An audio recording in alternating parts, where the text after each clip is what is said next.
The stars had always seemed peaceful to Captain Hante. For 42 years, he had looked up at them with wonder. Now, standing on the bridge of the Defiant, he felt something different. Something was wrong. The colony of New Busan had gone silent 3 days ago. No distress signals. No communications.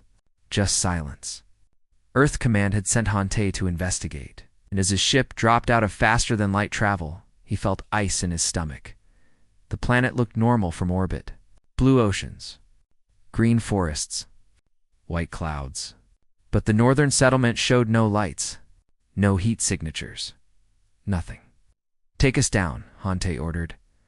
Dr. Una Park stood beside him, her tablet ready. She was the ship's chief scientist, a woman who had spent her life studying the possibility of alien life. She had always hoped to find it. Now she was afraid of what they might discover. The Defiant landed in the center of the settlement. Hante led the first team out. The air was fresh and cold. Birds sang in the distant trees. Everything looked normal except for one thing. There were no people. The settlement had housed 3,000.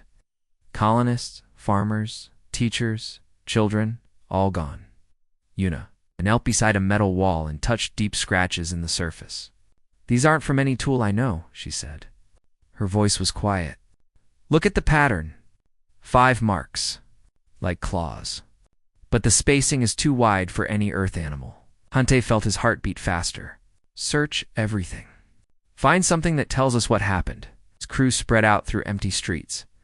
They found meals still on tables, now rotted. They found toys abandoned in playgrounds. They found beds that had been slept in. But they found no bodies. No blood. No signs of struggle. It was as if everyone had simply vanished. Lieutenant Hannah Kim led the reconnaissance team to the farming villages outside the main settlement. She was young, only 26, but she was the best pilot Hante had ever seen. More importantly, she never panicked. That quality would save her life today. Hannah and her team reached the village of Green Hills as the sun began to set. They heard it before they saw it. A deep humming sound that made their teeth ache. Then the sky split open. 3 massive ships descended through the clouds. They were unlike anything humanity had ever built. Black as night, shaped like the bones of some ancient predator, they moved without any visible engines. They simply fell toward the ground and stopped. Hannah pulled her team into a barn and watched through cracks in the wooden walls. Her hands shook as she activated her helmet camera. The ships opened. Creatures walked out. They stood 8 feet tall. Their bodies were covered in something that looked like black glass. They had forearms, each ending in claws that scraped against the ground. Their heads were long and narrow with no visible eyes. Only a mouth filled with teeth like broken glass. And they were hurting humans.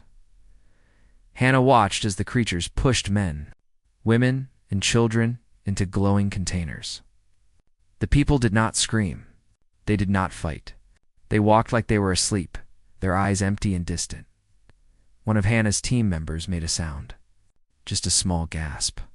But one of the creatures turned. Its eyeless head pointed directly at the barn. "Run," Hannah whispered. Now, they ran. Behind them, the barn exploded. Hannah did not look back. She ran faster than she had ever run in her life. Her team scattered into the forest. She could hear the creatures behind them, making sounds like grinding metal. Private Sung fell. Hannah turned to help him, but a creature was already there. It picked him up with 2 arms and examined him like a curious child examining an insect. Then it bit off his head. Hannah screamed and fired her weapon. The bullets bounced off the creature's black skin. It turned toward her, dropping Soon's body. But Hannah was already running again. She reached her ship. Her fingers trembled as she activated the engines. She lifted off just as claws scraped across her hull. She pushed the engines to maximum and climbed toward the stars. Behind her, the planet grew small. In her camera, she had recorded everything. Hante watched the footage in silence. Una stood beside him, tears running down her face. The bridge crew said nothing. They had no words for what they were seeing. "Send this to Earth," Hante said. His voice was steady, but his hands were fists. "Send it to every ship. Every colony. Everyone needs to see this." The message traveled at the speed of light. Within days, every human in the solar system had seen the creatures. They had seen their people being taken. They had seen what happened to those who resisted. Earth erupted in panic. Governments collapsed. Riots filled the streets. For one terrible week, it seemed humanity might destroy itself before the creatures could return. But then, something changed. Dr. Una Park published her findings. In the biological residue left at New Busan, she had found traces of DNA. Dozens of different types. None of them from Earth. She showed the world that this had happened before. Other species had been taken. Other worlds had been silenced. Humanity was not the first prey. That word changed everything. Prey.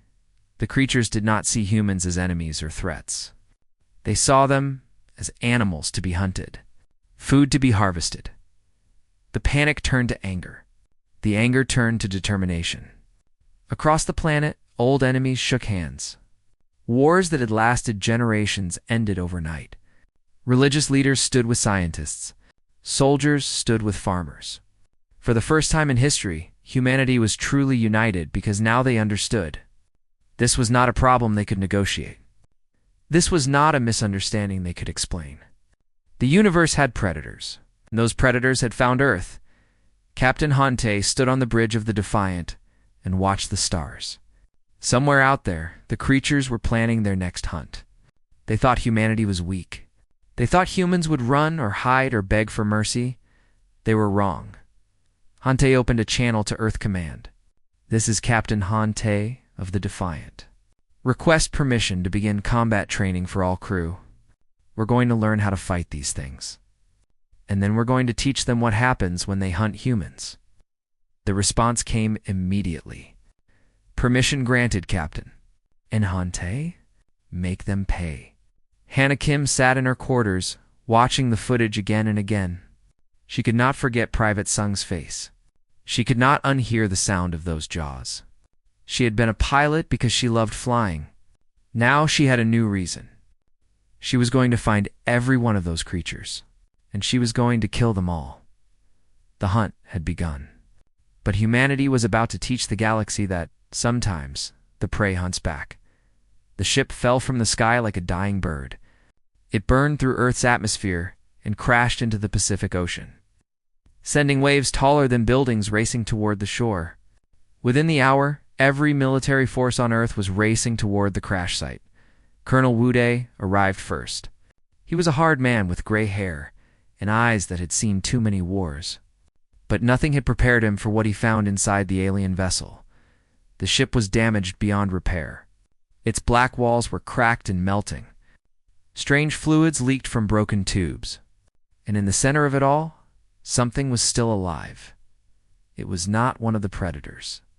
This creature was small, barely 4 feet tall, with pale blue skin and large dark eyes.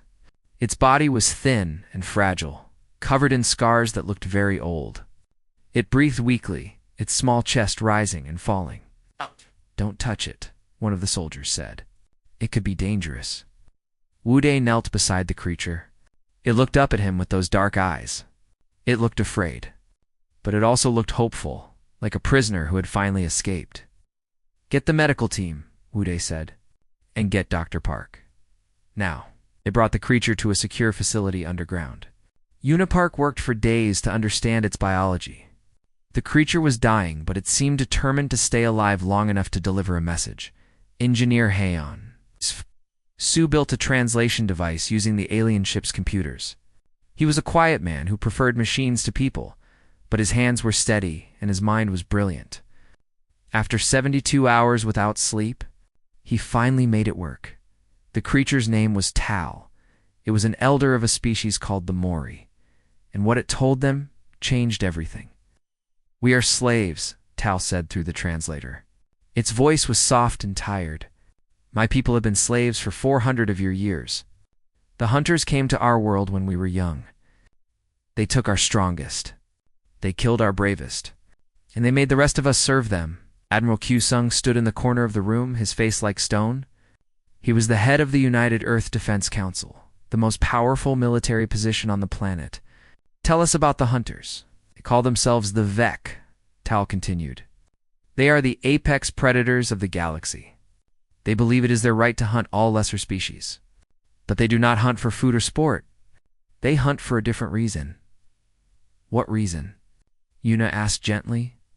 Tal's eyes closed for a moment. Fear. The Vec hunt young species because they fear what those species might become. Long ago, a young species grew powerful and nearly destroyed the Vec. Since then, they hunt all new civilizations before they can become threats. They call it the harvest. The room was silent. Hante stood near the door, his fists clenched. How long have they known about us? 50% of your years, Tal said. They found your radio signals. They watched you grow. They marked your world for harvesting. The colonies they have taken were just the beginning. Soon, they will come for Yo. Your home world? Admiral Q Sung stepped forward. Is there a way to fight them? A weakness. Tal made a sound that might have been a laugh. Every species asks this question. Every species believes they are different. The Vec have hunted for thousands of years. No one has stopped them. Maybe no one tried hard enough, Wude said. Tal looked at him with those ancient eyes. You are brave. My people were brave once. Now we are broken. But I came here because I saw something in your species. When the Vec took your people, some of them fought. They died, but they fought. The Vec found this strange. Prey does not fight. We're not prey, Hante said. No, Tal agreed. Perhaps you are not. The council met that night. Every leader on Earth watched through secure channels. Admiral Q Sung presented the information Tal had given them. The reaction was immediate. This is an act of war, the European representative said.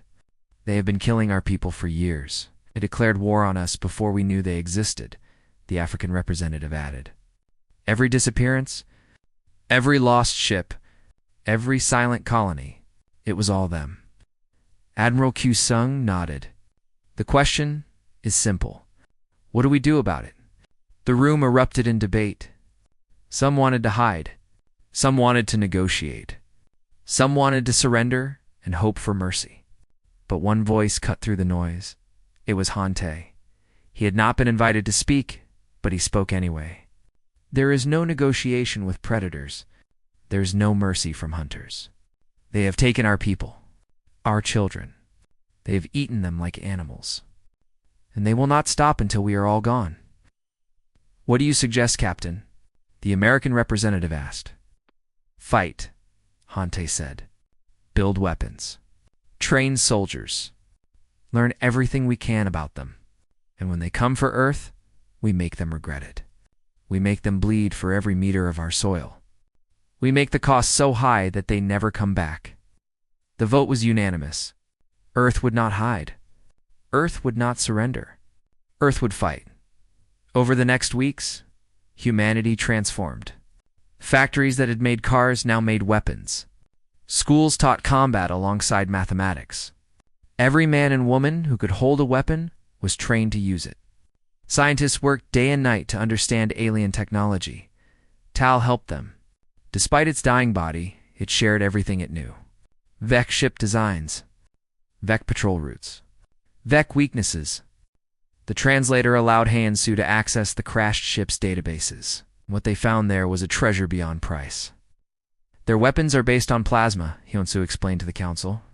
Hot gas contained in magnetic fields. Their shields are strong against energy weapons but weak. Against physical impact, bullets, missiles, things that hit hard and fast. We can work with that, Wude said with a cold smile. Hante went to visit Tal before it died. The old Mori lay in a medical bed, its breathing shallow. Thank you, Hante said, for warning us, for helping us. Tal reached out with a thin hand and touched Hante's arm. I have one more thing to tell you. The Vec are coming soon, but they are not the true enemy. Behind them stands the Galactic Accord, hundreds of species who agreed to let the Vec hunt. They believe it keeps the galaxy safe. If you defeat the Vec, you must face them all. Then we'll face them all, Hante said. Tal smiled. It was the first time Hante had seen one of its kind smile. Good. Then maybe my people did not suffer for nothing. Maybe you will free them. Maybe you will free everyone. Tal died that night. Yuna held its hand at the end. When it was over, she stood and wiped her tears. We're going to make them pay, she said quietly. For Tal, for the Mori, for everyone they've ever hunted. Captain Hante walked to the communications center. He sat down and opened a channel that would broadcast to every frequency the aliens used. Then he spoke. This message is for the Vec and the Galactic Accord. We know what you are. We know what you have done. You called us prey. You were wrong. The hunt is over. Now we hunt you. The message went out into the darkness of space. Somewhere, predators heard it. And for the first time in their long history, felt something they had never felt before. They felt afraid. 18 months had passed since Tal's warning. Earth was no longer the same planet. Where there had been cities full of people worried about small things, there were now fortresses full of warriors ready to die for their world. Orbital defense. Platforms circled the planet like a ring of steel. New warships, designed by Hansu using stolen Vec technology, patrolled the solar system. Every moon had weapons pointed at the stars. Every asteroid had been turned into a missile ready to launch. Humanity had become something new, something dangerous. Lieutenant Hannah Kim sat in the cockpit of her fighter, waiting. Around her, 200 other pilots waited in their own ships. They called themselves the Ghost Squadron because they were trained to appear from nowhere and vanish just as fast. The message came through her radio. Multiple contacts entering the solar system.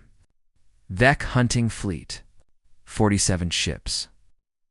Hannah smiled. She had been waiting for this moment for 18 months. Every night, she had dreamed of Private Suong. Every morning. She had promised his ghost that she would avenge him. Today, that promise would begin to come true. The Vec fleet moved toward Earth with the confidence of predators who had never known defeat. Haifeng Ren stood on the command deck of his flagship, watching the blue planet grow larger. He had hunted 1,000 worlds. He had harvested millions of prey. This world would be no different. Prey have built defenses, one of his officers reported. Primitive weapons. Should we be concerned? Ren made a sound of amusement. Prey builds walls. Prey hides behind weapons. In the end, prey dies. Begin the attack. The Vec fleet spread out into attack formation. Their plasma cannons charged. Their shields activated. They were ready to burn another civilization to ash. They were not ready for Ghost Squadron. Hannah's fighters appeared from behind Mars. They had been hiding there for days. Waiting. Now they screamed toward the Vec fleet at speeds that would have killed any pilot from the old days. But these were new pilots with new technology, and they were very, very angry. All units, Hannah said calmly, fire at will. 200 fighters launched their missiles at the same moment. These were not the slow missiles of the past. Hyun Soo had built them with alien engines. They moved faster than the Vec could react. The missiles hit their shields and exploded. Not with fire, but with electromagnetic pulses designed to tear through Vec technology. The shields flickered. The shields died. Again, Hannah ordered. The second wave of missiles carried nuclear warheads. They punched through weakened shields and detonated against the black hulls of Vec ships. 8 hunters died in the first minute. 12 more died in the second. Haifeng Ren stared at his screens in disbelief. What is this? What are they doing? They are fighting Haifeng, his officer said. There was fear in that voice. Fear that Ren had never heard from one of his own kind. Prey does not fight, Ren growled. Prey runs, prey begs. Prey dies, perhaps his officer said quietly. They are not prey. The battle lasted 3 hours. The Defiant led a fleet of warships into the chaos with Captain Hante giving orders from his command chair. He had trained his crew well. They moved like dancers, spinning between Vec plasma bolts, turning fire with railguns that tore through alien armor. Hannah Kim flew her fighter into the heart of the Vec formation. She danced between the massive ships, drawing fire away from her squadron mates. When a Vec destroyer targeted a damaged human cruiser, she flew directly at it and launched her last missiles into its engine core. The explosion nearly killed her, but she survived. She always survived. The universe owed her a debt, and she intended to collect. When the battle ended, the Vec fleet was broken. 31 of their ships were destroyed. The rest fled into deep space. Their engines burning hot as they ran from the very prey they had come to harvest. Haifang Ren was among those who escaped. But as his damaged ship limped away from the solar system, he felt something cold in his chest. It was not fear. Vec did not feel fear, but it was close. The humans had not just fought. They had won. This had never happened before. News of the victory spread across the galaxy faster than light. The Mori heard it in their slave camps and wept with joy. Other enslaved species whispered in secret languages about the impossible. The prey had beaten the hunters. Admiral Q Sung called a war council within days of the battle. "We won our first fight," he said. "But this is only the beginning. The Vec will come back with more ships. We need to take the fight to them before that happens." Hante stepped forward. "I volunteer to lead the first strike. We hit their supply lines. We free their slaves. We show the galaxy that the Vec can be beaten. It'll be dangerous," the Admiral warned. "Everything worth doing is dangerous," Hante replied. Colonel Wude would lead the ground forces. He had spent the last 18 months training soldiers to fight the Vec face to face. They called themselves the Hell Walkers because they were willing to walk into any fire. "My troops are ready," Wude said. "Point us at a target, and we'll take it." The target was a Vec slave world called Mori Prime. It was where Tal's people had been taken 4 centuries ago. It was where they still worked and suffered under Vec masters. "We're going to free them," Unipark said. "All of them." Operation Black Dawn launched 1 month later. 12 warships carrying 5 thous and soldiers jumped into the Mori Prime system. The Vec had a garrison there, but they expected no trouble. No one had ever attacked a Vec world before. The battle was brutal, but short. Hante's fleet destroyed the orbital defenses, while Wude's troops dropped to the surface. The Hellwalkers fought through Vec warriors in the streets of slave cities. They fought without mercy, but with discipline. They killed every Vec they found, but harmed no slaves. The Mori watched in amazement as strange creatures from a distant world died to free them. When the last Vec fell, a Mori elder approached Wude. "Why?" the elder asked. "Why do you fight for us?" Wude thought of Tao dying in that medical bed. "Because one of your people gave their life to warn us. We owe you a debt. And humans always pay their debts." Back on Earth, Hyun-Soo received data from captured Vec systems. He found ship designs, weapon plans, star maps showing every Vec world, and something else. Something that made his blood run cold. A Vec warrior named Kas had been captured during the battle. Unlike other Vec, he did not try to fight or escape. He asked to speak with the human leaders. "I know what you are thinking," Kas said through a translator. "You think you can beat us? Maybe you can. But even if you destroy every Vec, you will face the Galactic Accord. They are coming, all of them. And they will not stop until your species is erased from existence." Hante leaned close to the captured warrior. "Then we'll erase them first." Kaz made a strange sound. Later, Yuna would realize it was laughter. "You are insane," Kaz said. "All of you. Completely insane." "Maybe," Hante agreed. "But we're still here, and your people are running. That must tell you something." Kaz was silent for a long moment. Then he spoke again. "What you are doing has never been done. Not in 10,000 years. Perhaps that is why it is working. Perhaps insanity is what the galaxy has been missing. The prisoner would prove useful in the battles to come. But for now, humanity celebrated its first victories. They had fought the predators and won. They had freed the slaves. They had shown the galaxy something new. Sometimes the prey bites back, and sometimes the prey has teeth of its own. 3 years had passed since the first battle. Humanity had liberated 4 slave worlds. The Mori were free. 3 other species now looked at the stars with hope instead of fear. And across the galaxy, the Vec were learning what it meant to be hunted. Dr. Unipark had become humanity's voice to the freed peoples. She traveled from world to world, speaking to leaders who had never known anything but chains. She told them about Earth, about humanity, about the choice they now had. You can hide, she told them. You can hope the Vec forget about you. Or you can stand with us. We are building something new, a coalition of free worlds. No one will be hunted again. Many were afraid. Centuries of slavery had taught them to be small and quiet. But some remembered what it meant to be brave. These were the ones who joined the Free Worlds Coalition. The Galactic Accord watched these events with growing alarm. For 10,000 years, they had allowed the Vec to hunt young species. It was brutal, but it kept the galaxy stable. Now a single species was tearing that order apart. It must be stopped, the Accord Council declared. Send everything we have. Hai-Fang Ren had been waiting for this moment. He had spent 3 years rebuilding his forces. He had studied human tactics. He had learned from his defeats. Now, he would have his revenge. We will crush their home world, Ren told his warriors. We will eat their children. We will make them an example for any species that dares to resist. But Hante was not waiting for the attack. He was bringing the war to the enemy.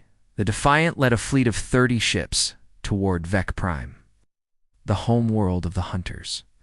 It was the largest human offensive in history, and it might be the last. Hanakim flew her fighter at the front of the formation. She had become a legend among the pilots. They called her the Ghost because she had survived battles that should have killed her 100 times. Some said she could not die until the Vec were destroyed. Hannah did not believe in legends. She believed in missiles and guns and the cold fury that burned in her heart. That fury had kept her alive. It would keep her alive today. The battle for Vec Prime was unlike anything before it. The Vec had filled their system with warships, thousands of them. For every ship humanity had, the Vec had 20. Captain, one of Hante's officers, said, "The odds are impossible."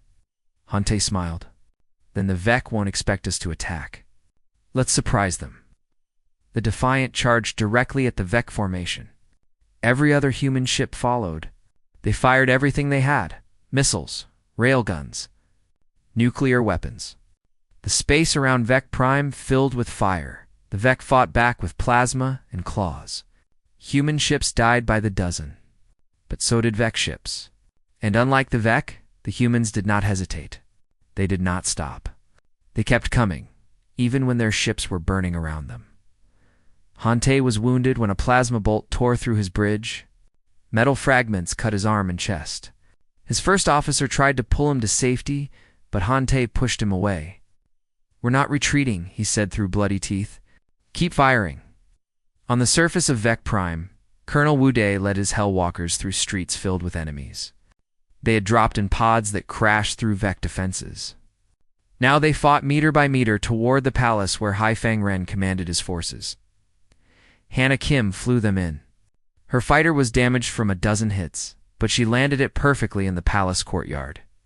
Then she picked up a rifle and joined the ground troops. "You're a pilot," Wude said. "Today I'm a soldier," Hannah replied. "Let's go kill that monster." They fought through corridors made of black bone. They killed Vec warriors who had never faced enemies so small, yet so fierce. They lost soldiers with every step, but they did not stop. Wude kicked open the final door. Hai-Fang Ren stood behind it. The Vec leader was massive, even for his kind. His black armor had been polished to a mirror shine. His claws were sharp enough to cut through steel. He looked at the humans with something like amusement. "You have come far," Ren said. "Farther than any prey has come before, but this is where you die." "Maybe," Wude said, "but I'm not dying alone." The fight was brutal and fast. Ren killed 3 soldiers before Wude reached him. The colonel fought with a knife in each hand, dodging claws that could tear him in half. Hannah fired her rifle until it was empty, then threw it at Ren's face and pulled her pistol. In the end, It was Wu Dai who delivered the final blow. His knife found the gap between Ren's armor plates and drove deep into the creature's chest. Hai Feng? Ren fell. His eyes, hidden behind his faceplate, stared at Wu Dai with something new. Not anger. Not hatred. Respect. You are not prey, Ren said with his last breath. You never were. The death of Hai Feng Ren broke the Vec fleet.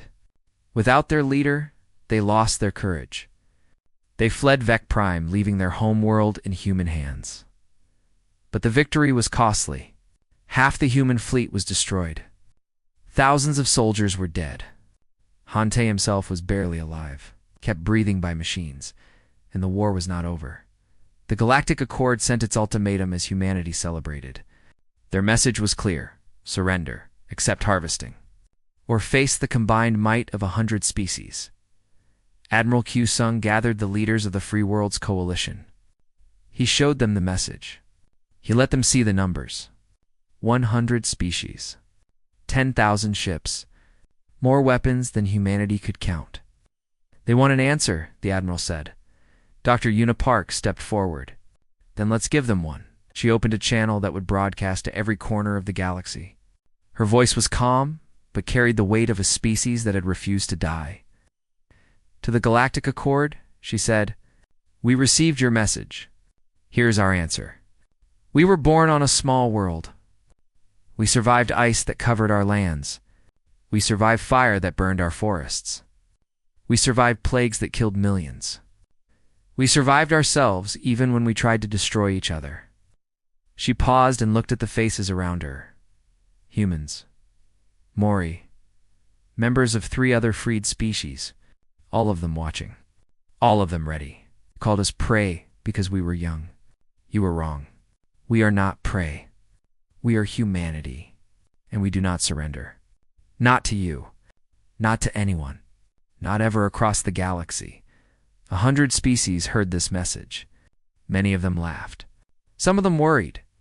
And a few of them, deep in their hearts, began to wonder if they had chosen the wrong side. The final battle was coming. Humanity would face it alone if they had to, but they would face it standing, with their eyes open and their weapons ready. They had nothing left to lose. And that made them the most dangerous species, Galaxy had ever seen. The sky above Earth turned dark with ships. 10,000 vessels from 100 different species blocked out the stars. It was the largest fleet the galaxy had ever assembled, and it had come to end humanity forever. Admiral Q Sung stood in the command center and watched them arrive. His face was calm. His hands did not shake. He had known this moment would come. Now it was here, and all he could do was fight. All stations report ready, his aide said. Good. Q Sung opened a channel to every human ship and every defense platform. This is Admiral Q Sung. The galaxy has come to destroy us. They think we are weak. They think we will break. Today, we show them what humans are made of. Today, we fight for everyone who ever lived on Earth, for everyone who ever dreamed of the stars. Today, we fight for the future we will never surrender. Honte should have been in a hospital. His wounds from Vec Prime had nearly killed him. Doctors told him he would never fight again. He had not listened. He stood on the bridge of the Defiant, holding the railing with one hand to stay upright. Beside him stood Una Park, Hyun Soo, and every surviving member of his original crew. They had started this together. They would end it together. Captain Hannah Kim's voice came through the radio. Go Squadron is in position. We're ready. Wait for my signal, Hante replied. We only get one chance at this. The Accord fleet moved closer. Their commanders were confident. They had brought overwhelming force. No species had ever survived such an attack. Humanity would be erased from the galaxy and forgotten within a generation. Then Hyun Soo activated his secret weapon for 3 years. The quiet engineer had worked on a device that used human brainwave patterns. He had discovered that the emotion humans felt when they refused to give up created a unique energy signature. He had found a way to broadcast that signature across space to species that had never known resistance. It was overwhelming. The front lines of the Accord fleet faltered. Ships that had expected easy prey suddenly felt something they could not explain, a pressure in their minds. A voice that said, stand and fight. a fire that made their submission feel like shame. "What is happening?" the Accord commanders demanded. "It's the humans," their sensors told them. "They're broadcasting something." Several species broke formation. Their crews were experiencing emotions they had never felt: anger at their masters, hope for freedom, the will to resist. For the first time in their lives, they understood why humanity had never surrendered. The Mori ships turned first. They had been forced to join the Accord fleet, their crews threatened with death if they refused. Now they remembered Tal's sacrifice. They remembered the humans who had died to free their world. They turned their weapons on the Accord vessels beside them. "The slaves are revolting," an Accord commander screamed, Oka said from his position on a human ship. He had earned his place through months of fighting alongside the humans. They are remembering what it means to be alive.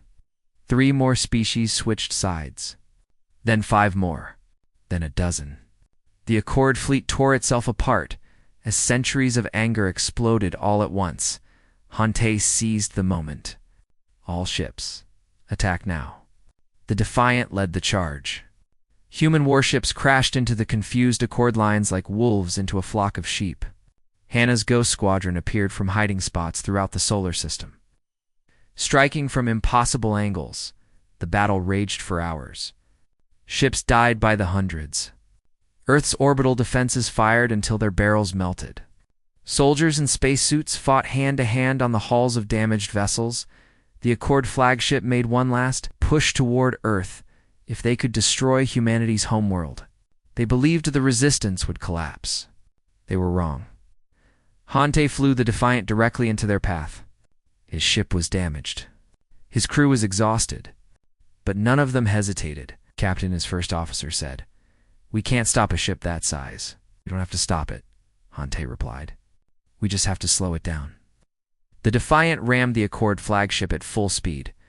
The impact tore through both ships. Metal screamed. Fire erupted. Hante was thrown across the bridge and felt something break inside him. But the flagship had stopped. Its engines were dead. Its weapons were silent. Hannah Kim saw it happen from her fighter. She watched the Defiant die and felt her heart break. Then she saw escape pods launching from the wreckage. One of them carried Hante. "Captain is alive," she shouted to everyone who could hear. The Defiant got them. "Now finish this." What remained of the human fleet converged on the crippled Accord forces. The battle became a massacre. Species that had thought themselves safe behind walls of ships now discovered what humanity had learned long ago. There is no safety in numbers when facing an enemy that will not stop. When the last Accord ship surrendered, space around Earth was filled with wreckage. 1,000,000 lives had been lost. Human and alien alike floated among the debris, but Earth remained. Humanity had survived. In the weeks that followed, Dr. Unipark worked harder than she ever had before. She reached out to every species that had fought beside humanity. She offered them a choice. Join the Free Worlds Coalition. Build a new galaxy together. One where no species would hunt another. Many accepted. The Mori became humanity's closest allies. Other freed species followed. Even some species from the old Accord chose to join rather than continue the old ways. Kaz was given command of a human ship. He led a crew of mixed species hunting down the last Vek who refused to accept peace. When asked why he fought against his own kind, he said simply, "They were wrong. Humanity showed me that." Hante recovered slowly. The doctor said he might never fully heal. But on the day they dedicated the memorial to the fallen in New Seoul, he stood without help. Beside him were Yuna Hannah, Wu Dae, Hyun Soo, and representatives from a dozen species. "We came here as prey," Hante said to the crowd that had gathered. "We became warriors. But that is not what we want to be. We want to be guardians, protectors, a species that stands between the innocent and those who would harm them." Hannah Kim looked up at the stars. She still thought of Private Sung every night. But now, when she dreamed of him, he was smiling. The war was over. The hunt was finished. Humanity had won. Years later, children across the free worlds learned about the species that had changed everything. They learned about the small blue planet that had refused to accept its fate. They learned about the warriors who had fought and the leaders who had united their people, and they learned a word that the galaxy had forgotten, a word humanity had given back to the stars: freedom on the bridge of the new flagship. The unyielding Admiral Hante looked at the stars one more time. The universe was vast and full of dangers. But humanity was no longer afraid. They had been called prey. They had proven themselves predators. But in the end, they had chosen to become something better. They had become hope. And hope, as the galaxy would learn, was the most dangerous thing of all.